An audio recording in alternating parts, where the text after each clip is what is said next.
UDF നേതാക്കൾ എണ്ണയിട്ട യന്ത്രം പോലെ പ്രവർത്തിച്ച ഒരു തെരഞ്ഞെടുപ്പ്. ആ തെരഞ്ഞെടുപ്പിന്റെ ഫലം ഷൗക്കത്തിന്റെ കളത്തിൽ വലിയ വലിയ അക്കമായി മാറിക്കൊണ്ടിരിക്കുകയാണ്. സ്വാഭാവികമായും ലീഗിന്റെ ഒരു പ്രസക്തി ഒരു അവസരത്തിൽ പറയണം. അടുത്തതായി എണ്ണാൻ പോകുന്നത് മൂത്തേടമാണ്. അവിടെയൊക്കെ ലീഗിന് ഏറ്റവും കൂടുതൽ സ്വാധീനമുള്ള പ്രദേശമാണ്. അവിടെയൊക്കെ എത്രത്തോളം വോട്ടിംഗ് ശതമാനം കൂടും എന്നുള്ളതൊക്കെയാണ് ഏവരും ഉറ്റുനോക്കുന്നത്. എന്തായാലും ഇപ്പോൾ 370 എന്ന വോട്ടുകൾക്ക് ആര്യാടൻ ഷൗക്കത്ത് മുന്നിൽ നിൽക്കുന്നു. നമുക്ക് വഴിക്കടവിലെ ഒരു കണക്കുകൂടി പരിശോധിച്ചാൽ, അതായത് 2016 ആര്യാടൻ ഷൗക്കത്തിനെതിരെ മത്സരിച്ചപ്പോൾ 2162 വോട്ടായിരുന്നു അൻവറിൻ്റെ ലീഡുണ്ടായിരുന്നത്. ആ തെരഞ്ഞെടുപ്പിൽ, അതായത് ഈ പ്രശാന്ത് സൂചിപ്പിച്ച അതേ കാര്യം തന്നെയാണ്. തെരഞ്ഞെടുപ്പിൽ 11,504 വോട്ടിൻ്റെ ഭൂരിപക്ഷത്തിലാണ് അൻവർ വിജയിച്ചത്.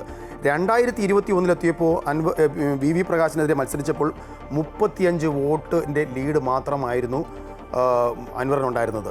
അന്ന് അൻവറിൻ്റെ ഭൂരിപക്ഷം 2700 കുറയുകയും ചെയ്തു.